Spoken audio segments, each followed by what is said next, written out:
vous avez également piloté un projet de loi public qui vous demandiez à ce que les pensions versées, la pension alimentaire pour les enfants soient déductibles de l'impôt. C'est pas tout à fait ça, vous allez me ramener à l'ordre, mais Oui. donnez-moi, dites-moi de quoi il en retourne, mais surtout aussi, quelle a été la mécanique dans laquelle vous vous êtes embarqué pour faire ça? D'accord. Tout ça a commencé par des gens, des organismes communautaires, un regroupement, une coalition d'organismes communautaires qui sont venus me voir à mon bureau de circonscription et qui m'ont demandé si j'accepterais de présenter à l'Assemblée nationale une pétition en leur nom. Ils avaient des milliers et des milliers de signatures, puis je me suis fait expliquer la situation. Vous savez que c'est le rôle du député de déposer des pétitions en chambre. Et ça n'est pas nécessairement parce que nous pilotons un dossier ou que nous sommes nécessairement d'accord avec le contenu, c'est notre rôle. Mais là, ça m'a vraiment frappé. On m'a expliqué que tant à Ottawa qu'à Québec, le ministère du Revenu, depuis 10 ans, ne compte plus dans le revenu des personnes les pensions alimentaires qu'elles reçoivent pour un ou des enfants. Ça, c'est suite au combat de Suzanne Thibodeau qui est allée jusqu'en Cour suprême et qui a gagné. Une pension alimentaire versée pour un enfant, c'est pas un revenu. C'est pour l'enfant. Alors donc, ça n'est plus imposable. Ces gens-là m'ont expliqué qu'à Québec, malgré le fait que le ministère du Revenu reconnaît ça, et donc, si je reçois une pension alimentaire pour mon enfant, j'indique pas ça dans mon rapport d'impôt, mais on continue de le considérer comme un revenu pour l'obtention d'un logement social, pour de l'aide aux études, pour de l'aide juridique et pour l'aide sociale. Ça veut dire que on pénalise les familles monoparentales, les plus pauvres, de bénéfices auxquels elles ont droit. Alors, j'ai été saisie de ça et ces gens-là avaient fait des études à savoir combien ça coûte. Hein? Ça coûterait combien si le gouvernement, tout à coup, reconnaissait, enfin, suivait les dispositions de sa propre loi sur l'impôt. C'était vraiment, ça l'est toujours parce que c'est pas réglé encore. Vraiment, là, non pas seulement injuste, mais incohérent. Mais comment vous êtes-vous embarqué dans cette mécanique? Alors là, j'ai commencé. Premièrement, il faut savoir qu'un député de l'opposition ne peut pas présenter un projet de loi qui a des incidences financières. Donc, j'avais un problème. Comment faire? Alors, à force de réfléchir, je me suis dit, tiens, on pourrait prendre ça sous l'angle de l'harmonisation des lois. Harmoniser, par exemple, la loi sur ou les règlements, sur l'aide sociale, sur l'allocation logement, avec les lois de l'impôt. Donc, c'était simplement, le projet de loi, il a été rédigé en 4 phrases qui disaient harmoniser, harmoniser, harmoniser. Harmoniser telle loi avec telle autre loi. Donc, à la lecture du projet de loi, on ne voyait pas d'incidence financière, même s'il y en a. Et, ben voilà, c'était simplement pour redonner aux enfants leur pleine pension alimentaire.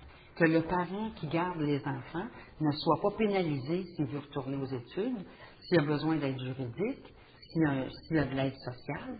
Et souvent, on sait que c'est temporaire tout ça, là, mais on les pénalise. Quand un député de l'opposition présente un projet de loi, bien sûr, ça ne passe pas par toute la mécanique du comité de législation, du côté de l'exécutif.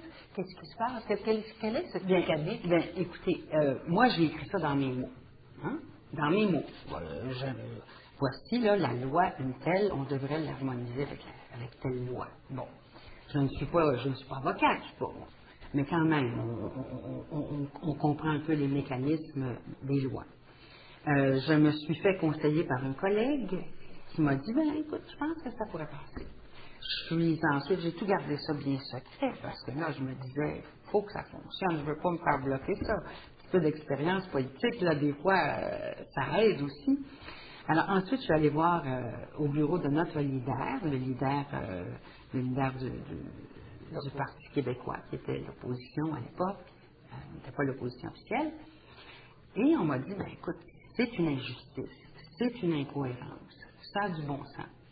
Alors là, on a vérifié, on a fait écrire ça en jargon juridique, n'est-ce pas, par les services de l'Assemblée nationale qui sont là pour aider les députés qui veulent préparer un projet de loi.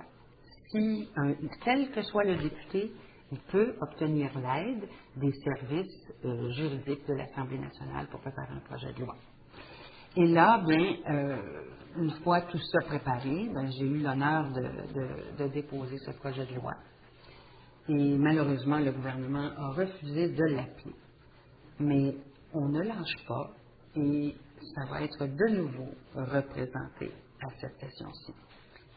Lorsque le Parti québécois sera au pouvoir, c'est une chose claire que ça sera réglé. On va venir maintenant vous l'avez abordé, parce que ce dont vous venez de nous parler originait de gens qui sont allés vous voir dans votre comté, le rôle d'intermédiaire, Mme Lapointe, il est très complexe. Oui. Et vous devez avoir tous les métiers dans votre c'est comté. sûr que l'expérience d'une vie, ce qu'on a fait avant dans la vie, nous aide beaucoup. Quand on a une certaine expérience, c'est sûr que ça aide. Je ne veux pas dire qu'un jeune député ne peut pas faire la même chose. Là. Non, c'est formidable aussi être jeune député. Mais le bureau de député, c'est comme un bureau de Saint-Jude, comme on disait autrefois. On a beaucoup de gens qui sont rendus au dernier recours. Vous savez, Saint-Jude, c'était pas le patron des causes désespérées, comme disaient nos mères. Et souvent, là, c'est dernière limite. Il faut vraiment prendre des mesures d'urgence pour aider certaines personnes. Et vous le savez, nous-mêmes, souvent, là, on se retrouve, là, on a un accrochage en voiture, on ne sait pas trop comment fonctionner avec notre compagnie d'assurance, c'est compliqué, tout ça. Mais il y a des personnes qui ne connaissent pas du tout l'administration publique, qui ne savent pas par où passer. Des gens mal pris, des fois évincés de leur logement, à qui on a coupé l'électricité. Je me souviens d'un cas où on avait coupé l'électricité, la personne avait besoin d'oxygène, vous savez. C'est vraiment incroyable. Ça c'est le premier rôle du député de s'occuper de ses citoyens, être proche, être à l'écoute. Et on ne peut pas faire ça sans une équipe. Parce que là, voyez-vous, je suis à Québec aujourd'hui. S'il y a un cas comme ça qui arrive dans mon comté, j'ai une équipe. Ils savent quoi faire. Et ils savent s'occuper des gens. Première chose. Ensuite, là, il y a toutes sortes de gens qui ont des projets, qui ont des idées, qui voudraient qu'on pousse. Qu'on pousse sur nos collègues ou qu'on pousse sur le gouvernement. Et souvent, il y a des choses assez formidables, comme ça, là, qu'on voit dans nos comtés, qui nous arrivent et puis qu'on peut pousser. Il y a d'autres choses sur lesquelles, on ne peut pas faire de miracle non plus. Puis il y a des choses qui sont peut-être pas pertinentes. Faut vraiment être capable. Il faut toujours avoir sa ligne, c'est qu'on veut faire progresser les conditions de vie des gens, qu'on veut aider les gens à développer leurs projets. Et voilà, c'est un petit peu ça. C'est résumé très rapidement. Il y a aussi toute la question d'être présent. Un député qui n'est pas présent, ça ne peut pas durer longtemps parce que les gens, ils le savent qu'on doit aller à Québec, etc. Mais il faut être là quand ils ont leurs activités. C'est là souvent où les gens vont nous suggérer une idée, vont nous soumettre un problème et on va être capable de faire des choses. Dans le comté de Crémazie, moi, je fais des soirées rencontres avec les citoyens, avec les organismes, avec des groupes. Alors, je les reçois à mon bureau. C'est comme un 5 à 7, très simple. Mais on apprend à se connaître. Et ensuite, ils savent qu'ils peuvent appeler leur député. Et vous savez, ça évite là, que les gens pensent que c'est inaccessible, un député. Et que vous êtes en congé. Ah ben oui, ben là, ça c'est... Parce qu'il n'y a pas de période de questions, vous n'êtes pas en congé. Oh mon Dieu, non. Ben non, écoutez, c'est pas parce que la Chambre ne siège pas. Au contraire, quand la Chambre siège, là, on se sent très absent de notre comté, parce que mardi, mercredi, jeudi, et lorsque c'est session intensive, c'est toute la semaine. Ça, c'est très difficile. Les gens ne savent pas qu'un député travaille entre 6 et 7 jours par semaine. Parce que quand ils le voient le samedi ou le dimanche, il ne faut pas qu'ils oublient qu'il a aussi travaillé à Québec pendant la semaine. Il faut y croire. C'est un engagement. C'est vraiment un engagement.